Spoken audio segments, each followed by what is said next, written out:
This episode is brought to you by Accenture. When your advertising operations fall out of sync, everything else follows.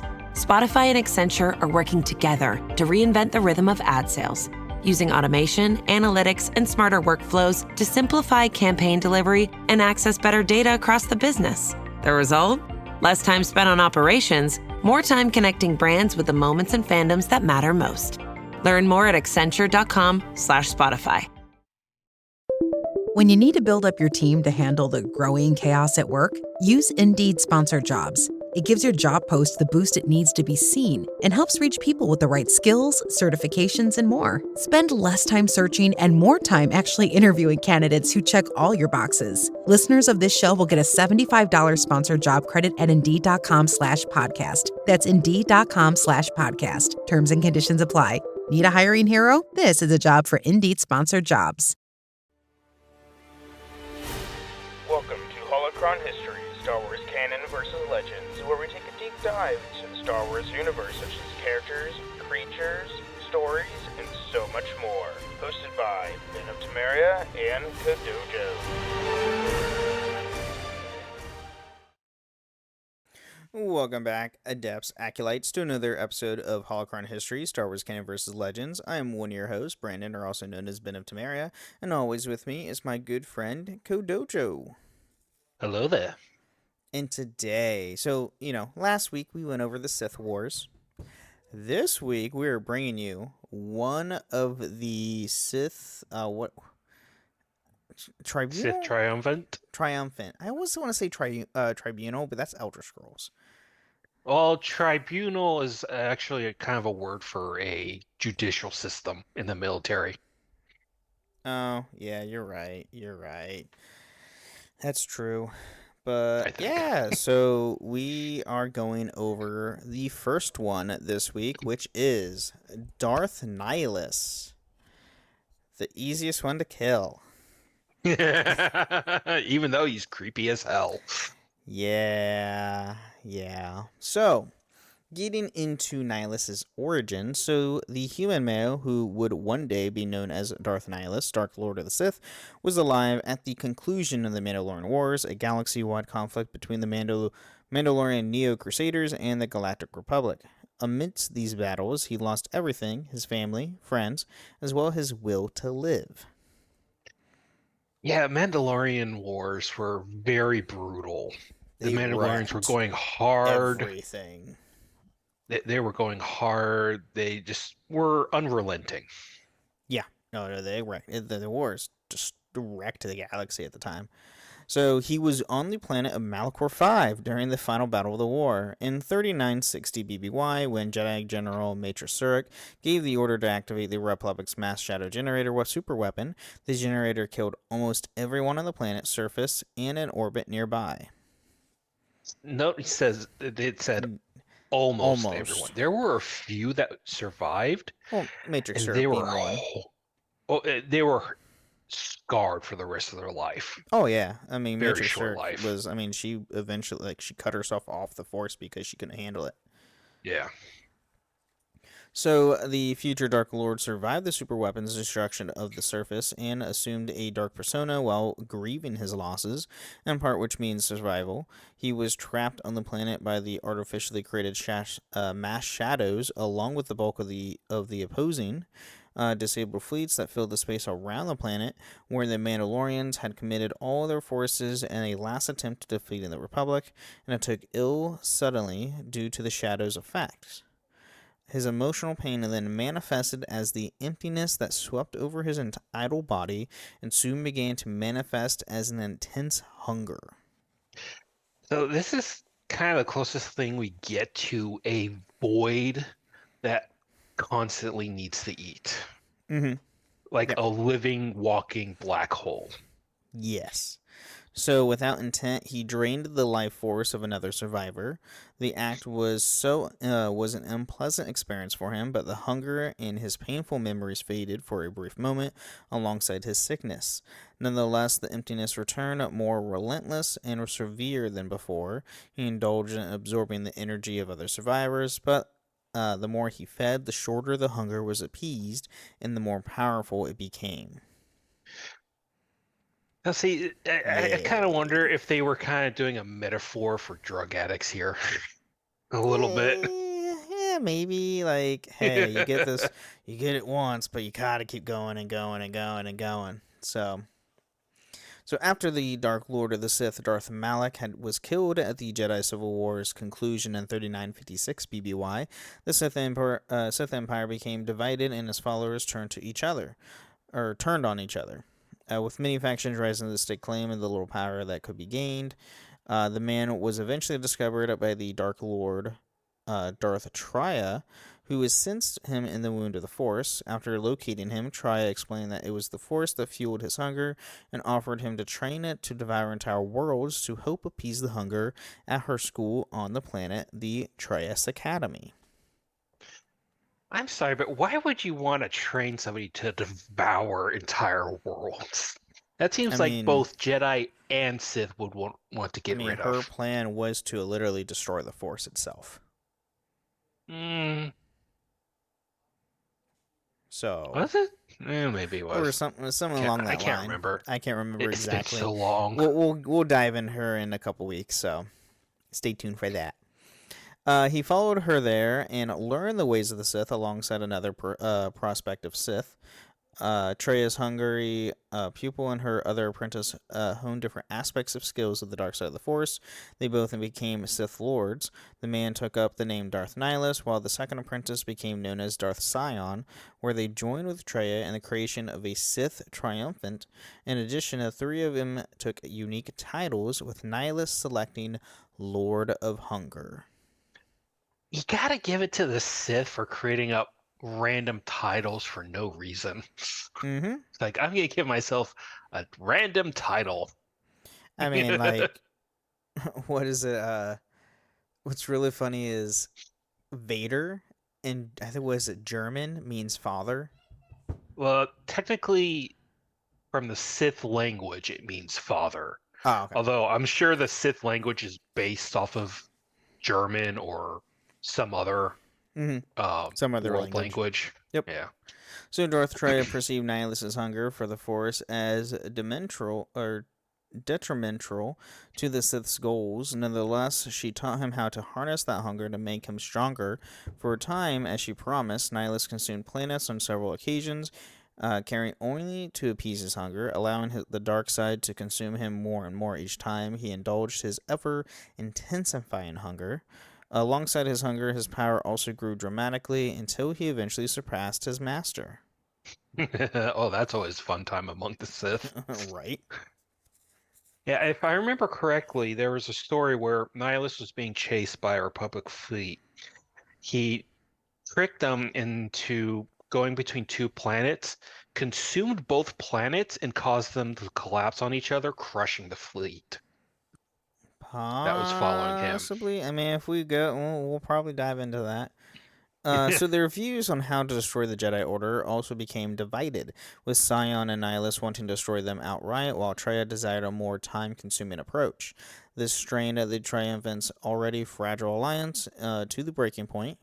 In 3955 BBY, Nihilus and Sion combined forces to challenge Traya, confronting their teacher in the center of her own academy. Sion and Nihilus enter the core and ambush Traya. Nihilus is force pushed her into the feature of the platform, which after Sion Laraptor into submission. Wait, is that what? I Did I have say no that idea right? what that word is. I have no idea what that word is. Literally took her brought her into submission, like as in fighting. Sion To com- beat, thrash, whip, or strike with heavy force. Oh, well, and Sion's all about combat prowess, so. Sion combined his power with Nihilus to sap Treya's force energy, cutting her off from the force before casting her out into exile. Yeah. Beating up an old woman. How dare Does they? that right? Like that's so not nice. So mean. So with Treya gone, the Sith were left no defined leadership, and her followers fractured into many factions once again. All seeking to claim sacred power. Meanwhile, the two Sith Lords went about destroying the Jedi Order together, though they did so separately and with different vehicles. Yeah. Freaking dogs. And then on one hand, Sion killed as many Jedi as he could find. On the other, Nihilus traveled the fringes of known space with a large fleet of ships, and he had ripped from the mass shadows surrounding Malachor 5. Which would explain why the ship he used looked so beat up. Which we're about to talk about. So, and he made one such vessel, the Ravager, his flagship, in his flotilla to the largest deposits of the Force energies you could find, whereupon he sated the hunger within him and further increased his power. Both Nihilus and Sion were successful in their pursuits, and they extinguished the Jedi. 4 years after Treia's exile, Nihilus and Sion, having been the ones defeated her, reunited the fractured Sith to take control. So they killed the person holding all the power, keeping the Sith together. They go their separate ways for 4 years, let the Sith fight amongst each other, and then come back and reunite what's left of them. Pretty much. Jeez, talk about history repeating himself. So Nihilus became so absorbed by the dark side of the Force and his hunger, his physical body began to erode. Knowing that he would succumb to death if he did not act soon, Nihilus ripped his spirit from his body and encased it in an armor he wore, thus allowing the dark side to consume his useless body.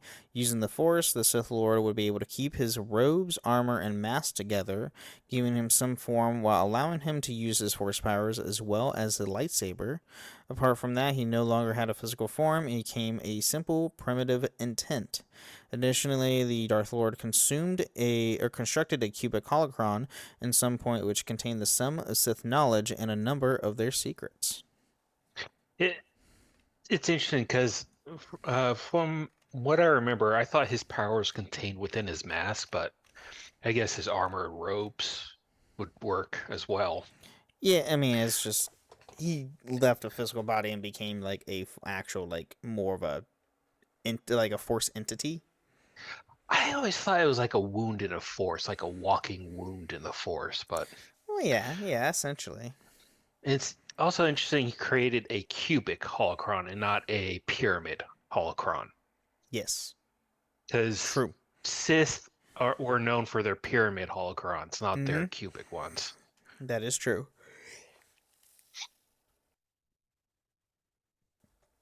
So, the Traya's Academy continued producing legions of Sith Lords, assassins, and marauders. With Sion and Nihilus as its head, they spread death throughout the galaxy and turned many other Force sensitives to their cause. What his followers experienced while simply being in Nihilus's vicinity allowed them to leech off the Force-sensitive Force energy, increasing their power. He also taught them how to sense their prey across the vastness of space. It's interesting Nihilus allowed any Force sensitive near him and allowed them to live instead of just draining them right away. Well, I mean, he has to have some sort of an army. Yeah, but regular people would Can't probably be be just better. droids. As much droids can be useful, but yeah. So in 3952 BBY, the Jedi Master Atris organized a large gathering of Jedi on the Miraluka colony known as Qatar, which most of the remaining Jedi were expected to attend. After organizing the event, she then leaked the location as a ploy to lure a dark presence that she had recently sensed, so she could destroy it. And Atris' plan worked, drawing Nihilus towards Qatar. Now, Atris was in KOTOR 2. She was the all-white woman, white hair, white robes. Yep. Oh, God, Hated really your character with a burning passion. Hated Revan, too. Like, a lot. So, go on. I read somewhere she had a crush on our character in KOTOR 2. Like, she had, like, strong affections for our character. I don't remember on the top of my head. I would have looked that up. Of course, that could have been just a fan theory, but I think it might have been something if you're a male character. I think there's something there. I don't know about female characters. Even though canonically she was female. Correct. The character was female. Correct. So, however, when Nihilus neared the planet, he spoke, his voice a great hunger that the Mariluka could see and feel through the forest. The Sith Lord's hunger overwhelmed them and obliterated the surface of Qatar, wiping out the entire colony and anything else touched by the Force. Nihilus destroyed much of what remained of the Jedi Order, including the Jedi Masters Zar Liston, Doric, and Vandar Tokar. Atris herself did not actually attend the conclave, though she was reported to have done so. Hence why I don't like her. False. Now, Vandar is a Yoda species, for lack of a better term. Oh, yeah. He was in KOTOR 1. That's what happened. I was wondering what happened to him. Yeah. Oh, he got killed off sad. there. Yeah. I liked him. But this also proves that so far every Yoda species we've seen is Force sensitive. Yes, this is true. Even in canon. Yeah. So, because we only have 3, you have Yoda, Yaddle, and Grogu, and that's it. Yeah. So as afterwards, as he afterward walked the surface of Qatar, Nihilus found only a single living being, an injured Mariluka woman named Vestamar. He put her in a deep sleep and brought her aboard his ship. Days later, Mara awoke, completely healed, aboard the Ravager and approached the Dark Lord. When she asked him why the wave of death was spread, or had spared her, the Sith Lord did not speak. Because he didn't know either. Yep. He's like, I don't know. I'm just going to let this ride out. Instead, he showed her a vision of the galaxy as he perceived it. Beings on the planets unable to feel the Force, disconnected from one another and lost in their crush of humanity. To that chaos, the Dark Lord felt he brought order. The vision crippled her ability to see through the Force and carved out the flesh of her visceral eye sockets. Mara agreed to be trained by the Sith Lord as the Shadow Hand and developed a powerful Force bond with Nihilus that strengthened her bond, or strengthened both. Further, they could support or weaken each other in battle. Now, isn't Force bond what Palpatine was looking for in Rise of Skywalker?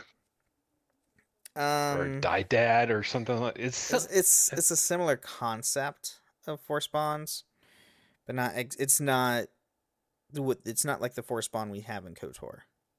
Yeah.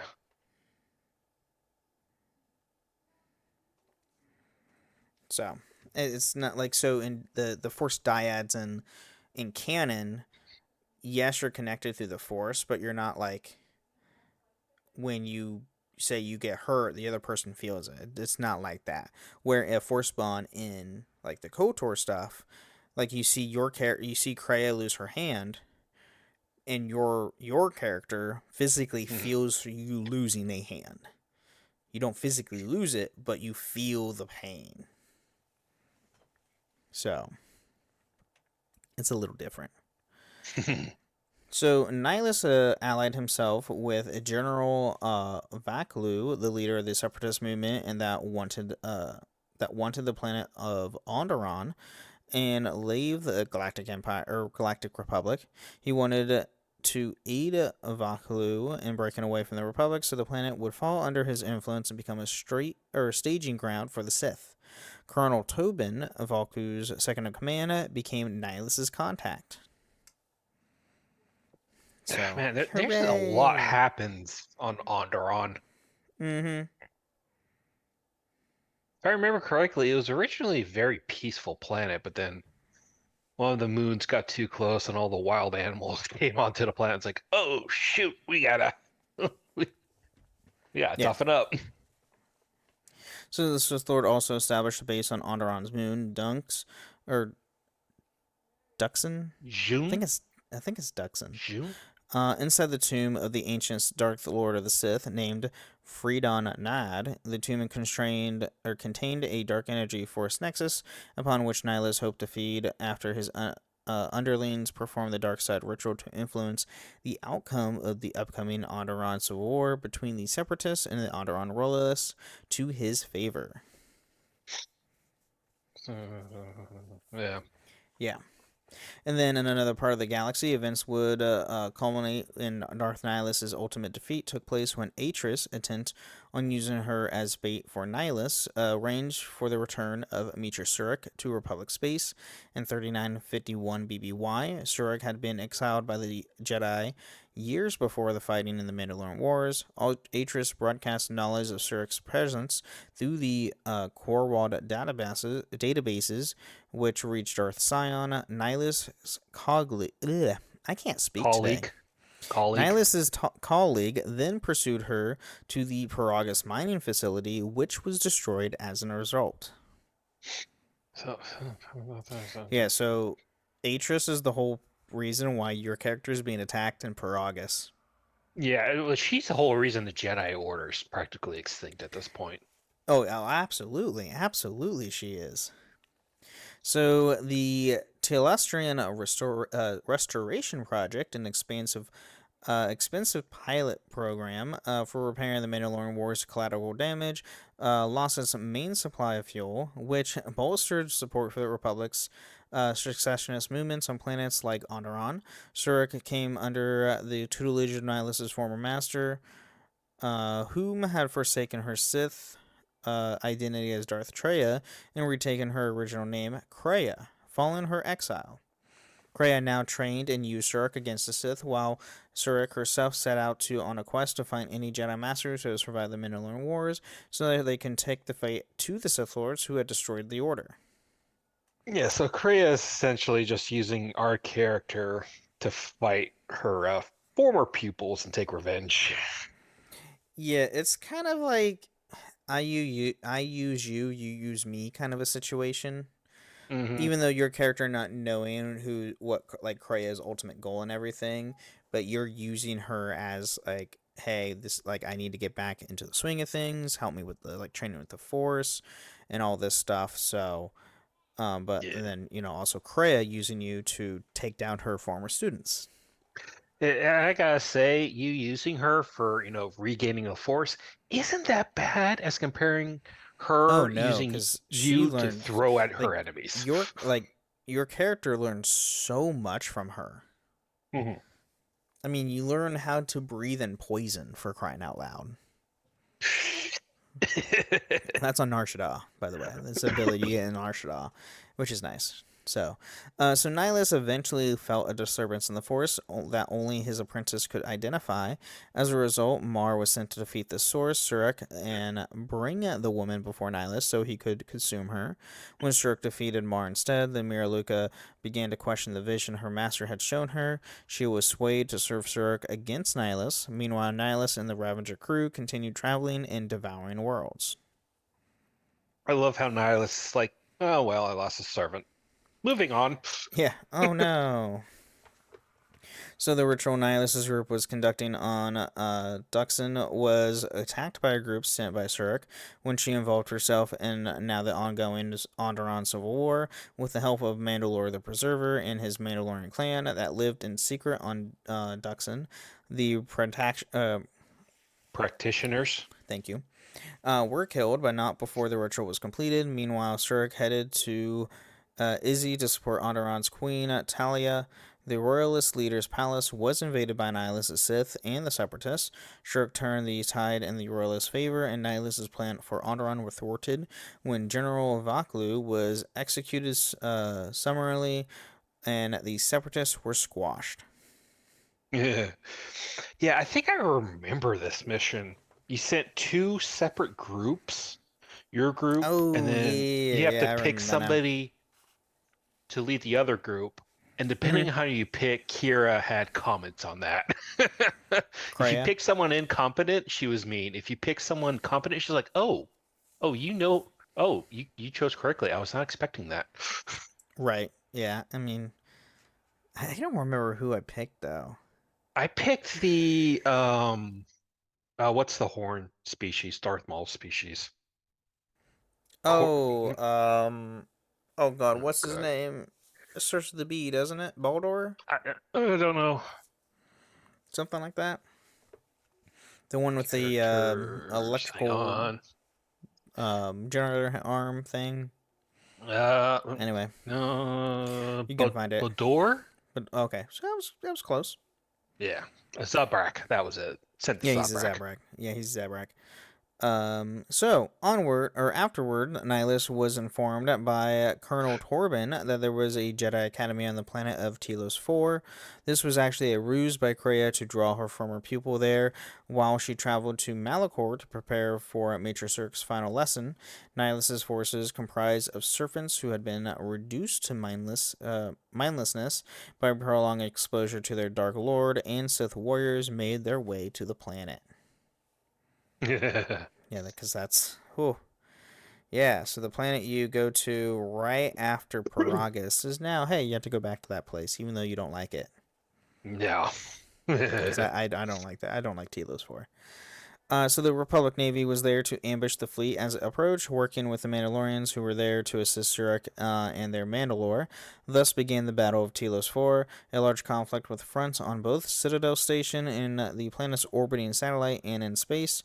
Nihilus realized too late that the Academy was not actually populated by Force sensitives, though Atris was the headmistress, but his ravaging hunger drove him to attempt to consume Telos anyway.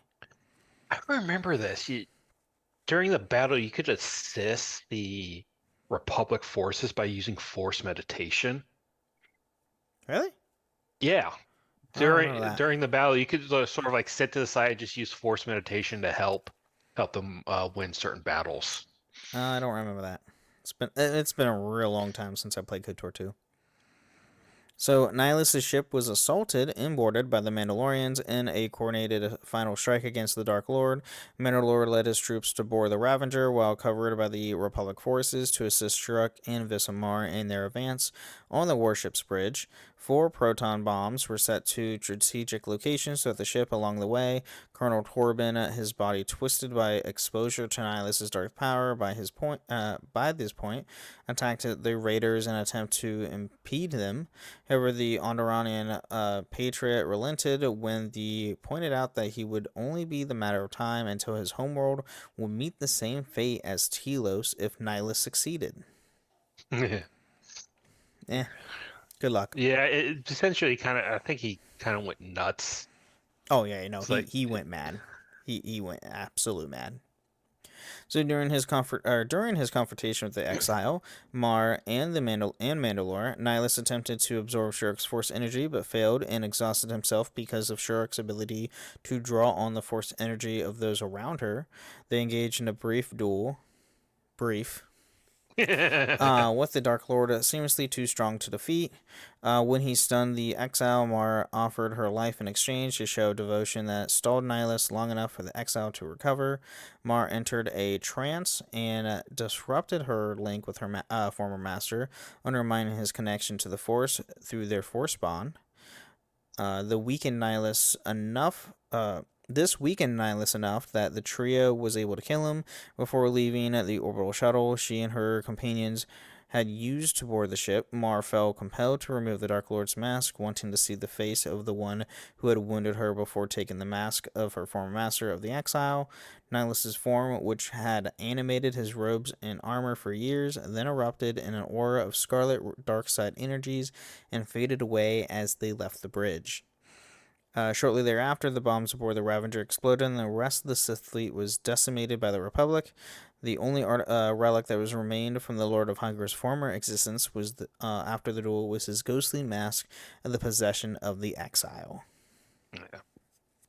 So the Republic forces have got to be very experienced at this point, by the way. The number of wars and battles they fought, I mean, they have to be a fighting elite at this point. Oh, yeah. But I would like to point out, Sasa himself, Shurik's ability to draw on the Force energies of those around her. The power of friendship, kids, won the battle. And honestly, like, when you're at this point in the game, like, Nihilus is a joke. He kind of is. I go in there fearing... I go in there in like 2-3 minutes tops, he's dead. Yeah. It go in there does thinking, not oh take man, long. man, I've heard so much about this guy. It's gonna, be so bad. Get in there. No, the first time I did why it, I didn't was I like, whip his butt? yeah, Why no, did the I first just time, whip him? the first time that happened to me, I was like, I get done after like maybe not even 5 minutes, and I was like, I thought this guy was supposed to be a big bad. Why did he go down so easy? He's Like, such an this easy is a joke. mid game boss. He's no, he's not even mid game. He's end game, dude. Is he? This is an end game fight. Oh Because yeah, after that's this, you go right. straight onto the Darth To Scion, and Malachor. yeah, Yeah. Oh, I like forgot about that. this is end game, and he's so easy. So anyway, let's take a quick mid break, thank our patrons, and we'll be right back.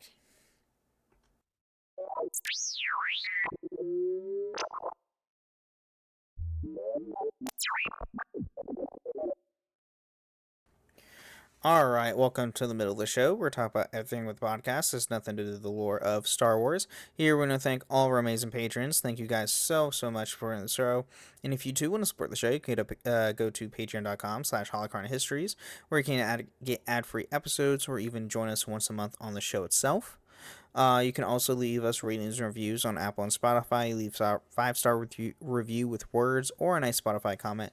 Read it out loud next time on the show, which we do have a Spotify comment from Dallas H. Back on our last episode of the Sith Wars. Love this podcast. As for Starfighter, yeah, it's definitely going to be the Iron Man of the New Jedi Order. I'm skipping Mando and Grogu and waiting for this. Oh, okay. Interesting. Right. I don't know. I don't know. I don't want to skip Mando Grogu because it's just going to add more to Rebels, and I love that cast because Zeb's going to be in it. I'm too invested in the Mandalorian at this point. Oh yeah. Way too invested. Mm-hmm. And it's actually a proper build up compared to just the Solo film coming out of nowhere. Yeah. It's like there's no build up for it. Oh, here's a Solo film. It's like, okay. Yeah, I wasn't a fan of Solo. Well, a lot of people weren't. So. Yeah, I mean. Yeah. Anyway. But yeah, you can also find us on a few different Discords. You can find us on the Robots Radio Discord at robotsradio.net, as well as my own Discord server, the Band of Friends Podcast in Discord, where you can find this show and all the other shows that we host, which are this is Holocron, the Final Fantasy Lorecast, the Gundam Lorecast, the Wizard Lorecast, and the Witcher Lorecast. And soon, you will hear the first episode of the Dragon Ball Lorecast, which will be out when you hear this episode on Thursday, stay tuned for the next day because it will be released Friday. Oh boy, man, you're Friday the 13th is when the first episode drops. Oh, that's not ominous at all. No, not at all. Not at all. So, yeah, I mean, I'm busy. I mean, I've done 5 podcasts before. I host 6, but Wizard World is not ongoing right now, so yeah, it is what permanent it is. hiatus or something like that. Yeah, we exhausted a lot of the info, and there's only so much we can take from 7 books. Well, 7 books and all the stuff that J.K. Rowling's put out, the games. The games don't count, or the games aren't hers. No, they don't. They count, but they're not hers. She only owns the books. She doesn't own anything else. Thank God. Yeah. Thank God for that. She does get royalties from everything, but she doesn't have any writing material with anything except for the books. Thank God for that. But yeah, Dragon Ball, because Dragon Ball's constantly ongoing, just like this show is constantly ongoing. We have plethora of info on this show: Dragon Ball, Gundam, Final Fantasy. I have plethora of stuff to dive into on all my other shows. Yeah. Witcher, because there's a lot in The Witcher. Well, there's a lot. We're getting more. We have a lot coming out for The Witcher too, so which is also great. So, yeah, stay tuned for that. News wise, there's really nothing. I mean, there's really nothing. We do have. There was a commercial. For the Grogu Mando during the Super Bowl with them in like a Tauntaun sleigh. Yeah, like 4 Tauntauns, Grogu kind of driving it, and you have Sam Elliott, that deep cowboy voice. Yeah. Just. Yeah, it was one of the only Super Bowl commercials that didn't use AI. Yeah. Which is great. I don't know about that, but yeah. No, they didn't. Well, no, Disney came. I don't know anything about that. I didn't watch the Super Bowl. So. Yeah. Like 80% of those commercials had AI. That they used AI specifically in the commercial, so they looked really bad. It was Damn not good. clinkers. Yeah, yes. For a Star Wars show, yes. Anyway, yeah. So go check that out. Go check out all of our Star Wars stuff, and go check the Discord. Discord's great. There's also, when this episode goes live, there will be a state of play at 5 p.m. on the 12th when this episode's live. Hopefully we'll see something. PlayStation? Hopefully. Yep, state of play from PlayStation. It's going to be over an hour long of gameplay and game announcements and a bunch of stuff. So we'll see. I can't call it now. We might hear a whisper of Jedi 3.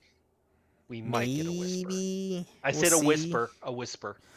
I'm kind of more hoping for Zero Company. Zero Company would be nice. I would like to see more on that. You got that one trailer and that was it. Mm-hmm. And that was on the state of play, by the way. Was it? The first trailer was in the state of play, so I'm kind of hoping we get that this time around. So, all right, well, let's get back into more of Nihilus.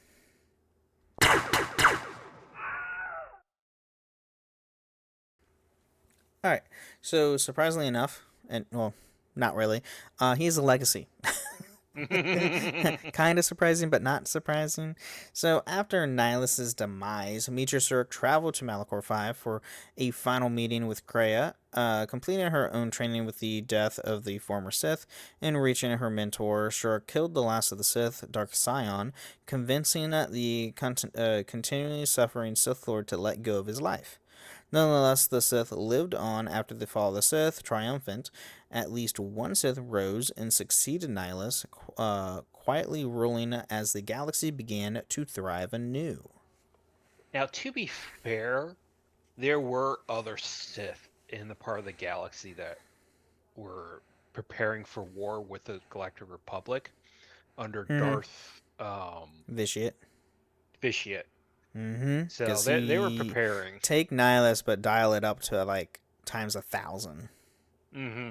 That's Vitiate. Which, if you can go and listen to our Vitiate episode, me and Teacup did a Darth Vitiate deep dive, and he's freaking terrifying. So, similarly, the Jedi Order rebounded as well, with Mar and the other Force-sensitive companions of the Exile rebuilding it. In 3681 BBY, the Sith and Jedi would once again clash during the Great Galactic War that pitted the Republic against a resurgent Sith Empire. In the aftermath of that conflict, the two shared an uneasy coexistence during the Cold War that began in 3653 BBY. The subsequent decade saw replicas of Nihilus's mask and cowl worn by galactic citizens. Yeah, hinting the MMO. This is Star Wars, the Star Wars Old Republic MMO timeline, and the whole thing of you see like replicas of the mask and everything is because it's on the cartel market for you to buy. Yeah, cosmetic, which was kind of cool. Do I have it? No, because I could care less for his mask. There's better masks than his. That's for sure. Yeah, but his mask is so iconic, though. It is iconic, but like you have the Sith Acolyte Marauder mask, which is so much cooler. I have that. That one I use for my Sith Warrior, and it looks with the robe up and everything looks awesome. I use that for my Jedi. What's wrong with you? I took it from a Sith. That's my story. Okay, you have a little backstory. Oh, okay.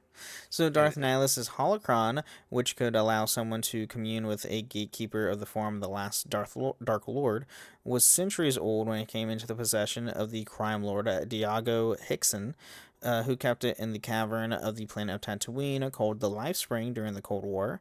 A Sith, Valvaroon Var, learned that the Hickson had the box and aimed to claim it for the Sith Empire. To do this, she tried to enlist the aid of a smuggler, later known as the Void Hound, without revealing his true nature. By the way, I almost thought this was part of the smuggler storyline. It is. Oh, is it? Yes, it is. However, the smuggler supported the Galactic Republic and told a Jedi Knight Norrell previnced that Czar was seeking the box. The Jedi sent out to take the box alone and was captured by Hickson, but the smuggler had followed her and the ensuing confrontation. Hickson and Czar, who had arrived as well, were killed by the smuggler and the Jedi. Prudence was able to determine the origin of the holocron, and she had set off to ensure the Empire would never see it. Yeah, funny enough, this is during the main storyline for the smuggler. Yeah, unfortunately, I didn't get that far with the smuggler storyline. I finished it finally. Back when they were doing the double XP event that they just had back in like December. Mm. So I have 4 of the 8 or 5 of the 8 completed. It's like 4 or 5 I have completed already out of the 8 class stories. So, before the formation of the Galactic Empire in 19 BBY, Jedi Master Bodo Boss knew of the conflicting tales of Darth Nihilus' fate. One stated that he had been slain by Barana, another companion of Surix, who was on Telos 4's surface, and Nihilus was killed. The other two purported that either Mar killed Nihilus or vice versa. Bass recorded these in his holocron, from which the knowledge would be translated to Jedi vs. Sith: The Essential Guide to the Force, by Jedi Master Tion Solar Solasar several decades later. Essentially, it's a book. It's a real book. Yeah, It's just like an in-universe style book that they had. So while the Empire was in power, 3 groups tracked Nihilus' mask to the planet of Volok in the unknown regions, stored aboard the dynamic class freighter called the Nashugata? Nashugala. The parties, a group of spacers, Sith cultists known as the Apex Society, and a band of pirates called Sando Boys. Oh my god. All convened in around the cave where the ship reside, or cove where the ships reside. After dispatching the other 2 groups, the spacers claimed the mask for their own. Yeah, they're going to work at that. I can tell you right now. Right. And then the founder of the One Sith Order, Darth Krayt, came upon Nihilus' holocron in 137 ABY. Krayt traveled to Korriban to ascertain or accessed it along with the other 2 belonging to Darth Indadu and Darth Bane, seeking their advice on how to stop the Yuuzhan Vong creatures from consuming his body. The only response he received from the gatekeeper of Nihilus' holocron was a statement in the Sith Lords' bizarre language, which his comrades did not attempt to translate, but the 3 were in agreement. They believed that Krayt was unworthy of being a Sith, as they saw his rule of one as a dilution of the Sith ways. To be fair, whichever Sith is in charge is the Sith way. I mean, yeah, that's true. They change the Sith way so often. It's like Bane. It's like a kid in a holocron of Bane. Bane created the rule of 2 for crying out loud. Yeah, but it was good for the time. But after the Jedi were extinct, the rules change. Good point. In every era, the Sith changed their ways. Mm-hmm. It's like the college kid in his first 2 years of college. He doesn't know what major he wants to go for. He keeps changing his major. Yeah, which, by the way, don't do that. It's time consuming and it costs money. Don't do that. So, last but not least, we have behind the scenes. So, Darth Nihilus was created by Obsidian Entertainment as one of the main antagonists for the Xbox and PC video game Star Wars Knights of the Old Republic 2: The Sith Lords. The desktop icon for the PC version of the game was Nihilus' face. His story was later established upon in a comic, Unseen, Unheard, feature in Star Wars Tales 24. This was written by Chris Avallone, lead writer of the Sith Lords, and was drawn by Dustin Weaver. Which, that's pretty cool. If like the writer of the game wrote the comic, that's awesome. Yeah, that would make sense. It does make sense because it's their own character too. So Nihilus's background was further explored in the Knights of the Republic Companion Guide and is received as an entry in the complete Star Wars Encyclopedia. Nihilus's name was the pronunciation, therefore, were derived from the words of nihilist, meaning one who believes in the denial of all real existence or the possibility of an objective basis for truth. And annihilate, meaning to destroy completely or to reduce to non-existence. By the way, that Knights of the Old Republic campaign guide, I have that book. I do too. It's a great book. It's because that's the actual campaign guide, like the actual. Oh no, I do not have that. I lied. Yeah. I don't have this. I think you're talking about like the actual like guidebook for the game. Yeah, I have that. I have this book. This isn't the guidebook for the game. No, well, this is for the tabletop. Oh yeah, I don't have that. I don't have that at all. I wish I did, but I don't. I did. I do. I have this. I love it. I love it. Yeah. I tried looking for it and it's too expensive. Oh, do you want to give me yours? No. Damn. In an interview conducted by a Star Wars Knights of the Republic fan website, Aveline was asked what his intentions for Darth Nihilus were. Though he did state that his conception Nihilus's origin story was non-canon, Avalon said it was thought of Nihilus as Meetra Surik's other half, pursuing a different path after Malachor V was torn apart. From a visual design perspective, Avalon credited artist Bran Menzine creating the effective hook for the character and cited his contribution for one of the particular things that made the Sith Lords a success. Yeah. So Menzin himself did not feel his work on Nihilus was very creative. He was asked to give him a mask based on No Face, a character from Hayao Miyazaki's Spirited Away film, and was highly derivative from that. Nonetheless, Nihilus was his favorite of all the characters he drew in the game and was proud of him. He counted the opportunity to paint him for the cover of Electronic Gaming Monthly as one of the best jobs of his career. I love it. It's like, oh, well, it's like, okay, here's a drawing of that game. Oh, this is excellent. This is great. It's like, no, it's not. It's not it's great. Meh. It's So in-game, Nihilus never spoke a clear word. He emitted solely patterns of sounds, similar to Aetris's Sith holocrons found in Telos 4. Alien languages, such as Huttese, were subtitled, while Nihilus's words were not. Mar seemed to understand at least some portions of what Nihilus had said to her. In promotional material for the game, Nihilus was seen as an opposite to Eris, or Atris, how you want to say it. Concept art showed a confrontation between the two, but Atris never actually interacted with Nihilus during the game. In a bug that occasionally occurred when Nihilus died, his body was surrounded by dark side energies, but the body itself did not disappear. Yeah, no, like if you look at the box art, like they have Atris on the right and Nihilus on the left, like coming to face each other. Mm-hmm. But they don't fight at all. They never interact at all in the game. No. And I don't understand why they think Nihilus was an opposite to Atreus, considering they're both evil. No. Opposite to Matrix, not to Shurik. It was an opposite to Shurik's other half.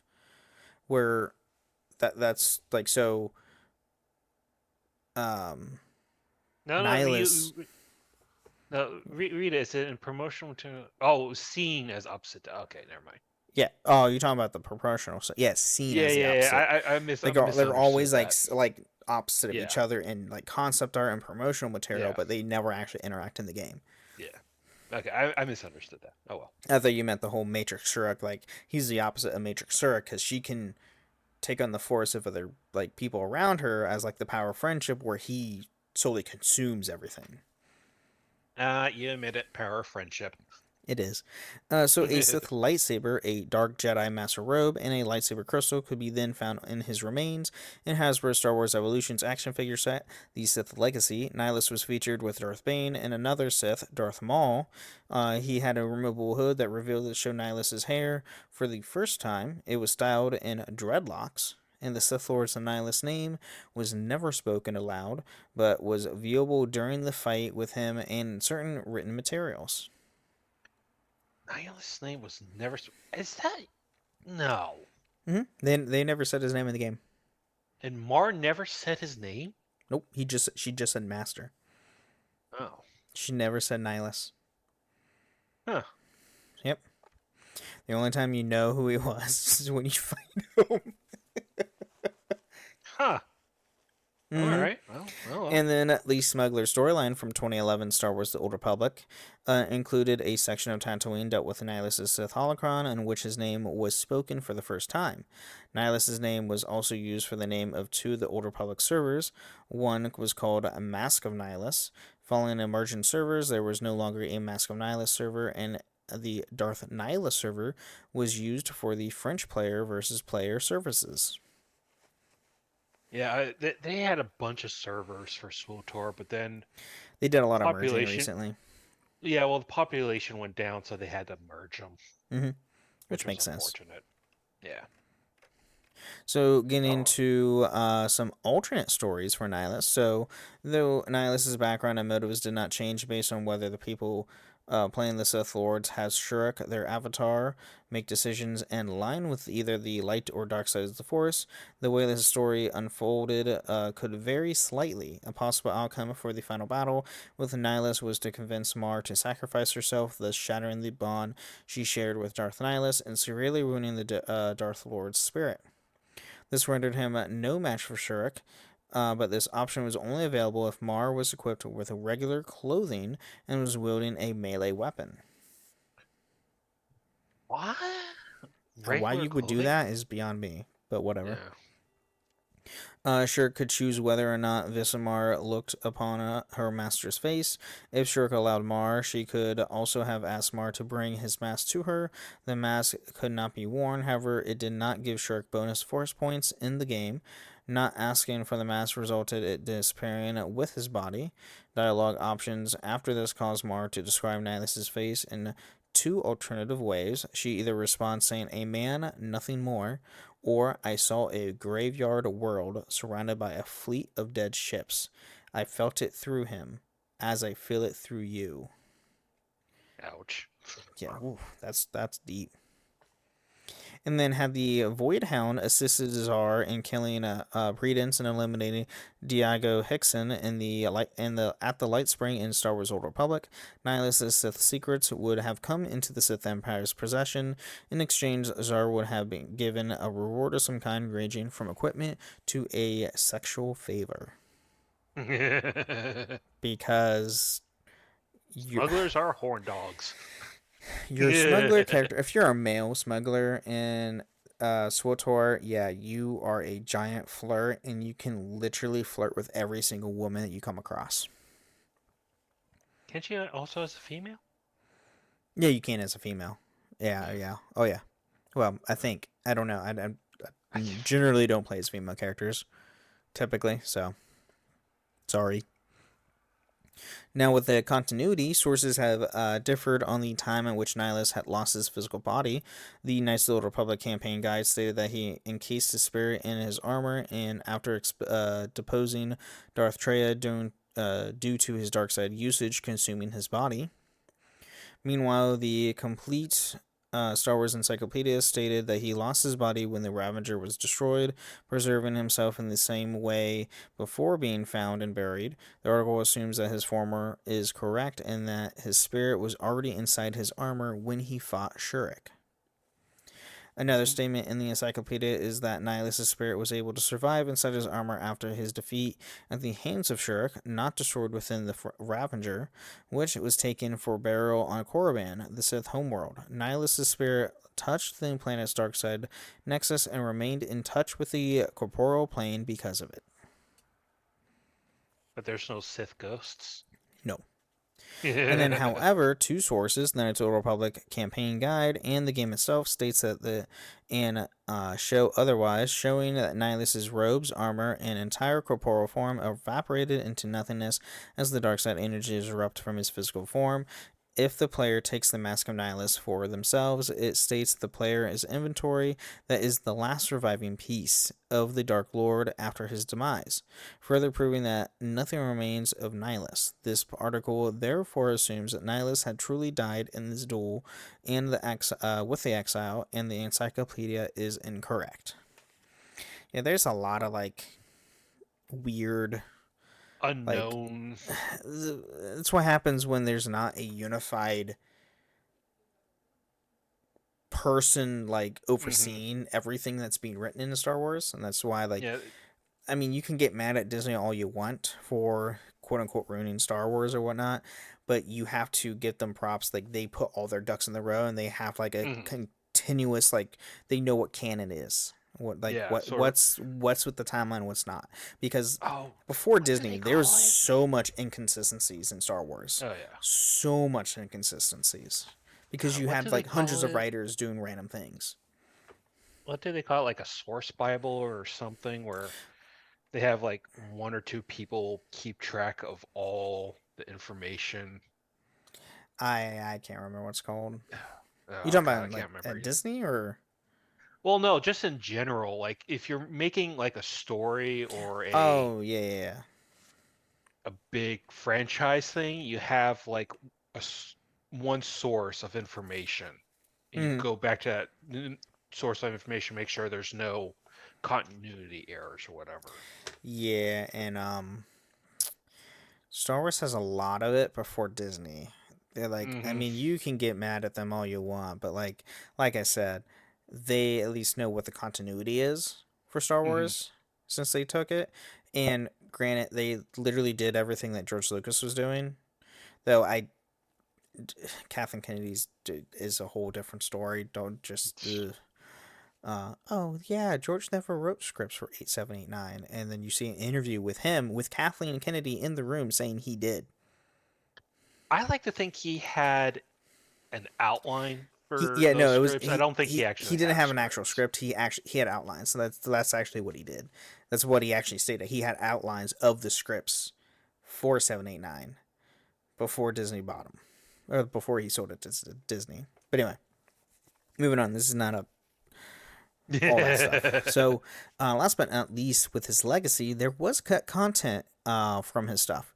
So, to accommodate a very swift development cycle, Obsidian Entertainment was forced to drop a number of things they planned to include in the Sith Lords. Darth Nihilus was affected by these cuts. Thus, the Jekjektar, a cantina on the moon Nar Shaddaa, was originally going to be destroyed by Desiccus, the leader of the faction of the Geno Harridan Bounty Hunter Guild, active on the moon with Shirk inside. Everyone believed Shirk to be dead, which was not the case, and Sion approached Nihilus. He told Nihilus that their partnership was over and that he never needed him at all before attacking him. Sion was rebuffed with a surge of force that killed several people around him. Sion limped away from his encounter and left the Ravager. Shirk was going to have an option to claim that she wanted to become Nihilus' apprentice during her final battle with him. She could either lie or tell the truth, and if they were a true Shirk, it would have killed Mar, weakening Nihilus through their force bond before turning to kill him as well. If this was false, Nihilus would have left this guard down, only to have Shirk attack him without killing Mar. That'd be kind of cool. Additionally, there was going to be a section after which Shirk meditated in an attempt to discern where Nihilus and Sion were based. What would have transpired was a section where the voices of Shirk's companions would have chimed in and blended together to settle on the revelation that they had come from Malachor 5, leading her there. Chris Avallone was very fond of this scene, and the dialogue was blended very well in his opinion, but there was simply not enough time to put it in. Too much to do, not enough time. And then when working on Nice Little Republic, or campaign guide, Star Wars author Abel G. Pena wrote a whole passage devoted to Nihilus' mask, and there was ultimately cut. It would have to made up the last paragraph of Nihilus' section and mentioned that the mask may have been a death mask of Hendelain make? Hydian? Hydian Indian? make? Yeah. This is not freaking Final Fantasy. These masks first appeared in The New Rebellion, a 1996 novel written by Christine Catherine Rusk. So, there you go. I mean, KOTOR 2 had a lot of cuts. There was a lot of cuts in that game because it only had I think an 8-month development time. Jeez, that was only 8 months? It was an 8-month demo because they just reused assets from KOTOR 1. Yeah, that makes sense. That's all. They literally took everything from KOTOR 1 and they changed it up here and there. Reskinned it. Pretty much. That's literally all they did. So, yeah, there you have it. That's Darth Nihilus. Pretty cool character who does have a Black Series figure that I own, which is pretty cool. But you can have your own Nihilus mask in SWTOR, which is available in the Cartel Shop currently, and forever be, because it's a legacy item. So yeah, go check that out. Do you have any final thoughts on Nihilus today? Oh, he was a very powerful being who was just not that good in combat. He was powerful on the dark side, but just not that powerful. He was strong in the Force, but sucked at fighting. Where you take Vitiate, who was good at both. Oh, yeah. Vitiate was really good at both. So, there you go. Everybody, well, thank you again for listening to Holocron History, Star Wars Canon vs. Legends, and may the Force be with you. Thank you for listening to Holocron History, Star Wars Canon vs. Legends. You can find us on the Robots Radio Discord at robotsradio.net, the Ben and Friends podcasting Discord, where you can share your thoughts, experiences, and love for the Star Wars lore. And don't forget, for the Republic!